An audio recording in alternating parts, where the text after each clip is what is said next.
your supporters are deeply upset with the fact that indexation benefits have been removed on long-term capital gains tax for real estate. यहाँ पे बहुत लोग बैठे हैं, जब वो बैठे थे, जब आप आने वाले थे, उन्होंने बोला यार ये सवाल जरूर पूछना, ये रियल एस्टेट पे आपने इंडेक्सेशन हटा के, people are really agitated. They think that this is not the right thing to have done. Why not? Because it also comes as a surprise. Because when somebody makes an investment, tax is always given as an advance notice. Ma'am, no, next year I'm increasing tax. Whoever says about tax in advance. Ma'am, to interrupt on the why not, please pardon me for that, is because there are lots of people who are saying black money वापस आ जाएगा. People will underreport the formal size of the transaction and cash will be back, which since 2016 this government has gone hammer and tongs after, which is very good. That is why the question on indexation removal for housing. Wait a minute. It's nice to conflate many things onto this debate. Haven't we as a country kept saying, why all this differentiation between the different asset class? Why can't it be simple? Why don't you rationalize it? That's been one of the very strong arguments. No, in gold, the treatment is like that. In property, it is like this. In stocks, it's something's different. And the rates are also different. I remember people telling me, see, TCS, TDS, mein itne sare rates kyun hai bhai? And again, for middle class, I said, if there is TCS, you can carry it forward as a credit if you want into your TDS also. All inputs which I've heard from middle class all these years. I want to respond to comments which have come to me.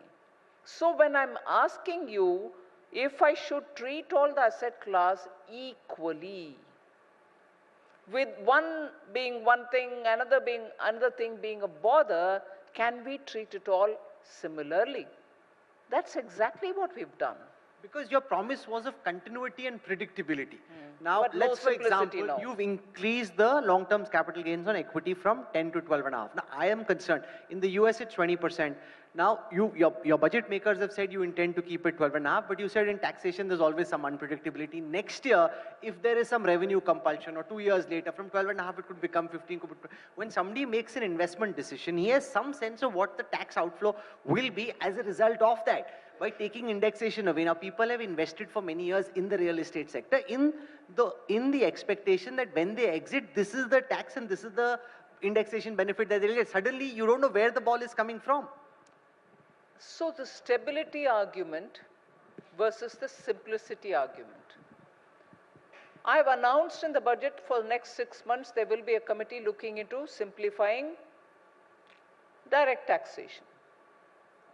If I'm doing one thing now and also the rest of it will be done through the committee, it will happen. So there is no scope in the name of stability even to respond to the requirement of make your tax system simple. I will have to change it sometime, no? At some point in time, will I have to change it or not? Or in the name of stability, never change it, even it is complex. It can't be that way. It has to. And again, I did say, not a perfect example to compare.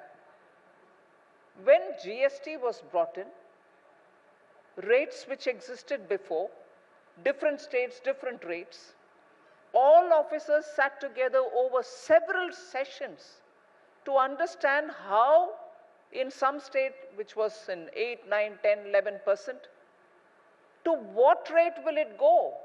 The nearest to which GST offers.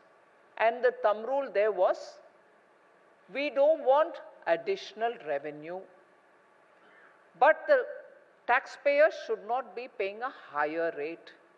So you try to rationalize it by using one understanding that it shall be revenue neutral. Any movement from one rate to another, at that time, that was the principle. The revenue neutrality principle was broadly used even now. 20 can come down to 12.5. 10 went up to 12.5 for the stocks. With rationalization, on an average over the several years, we've calculated and took very many different examples, and after that only, this 12.5 was arrived at. And immediately after the budget, the income tax, CBDT, has been releasing note after the note, and frequently asked questions answered on why these amounts, why this rate was decided. It was not with a revenue consideration thought in my mind. Clearly to simplify and clearly to rationalize.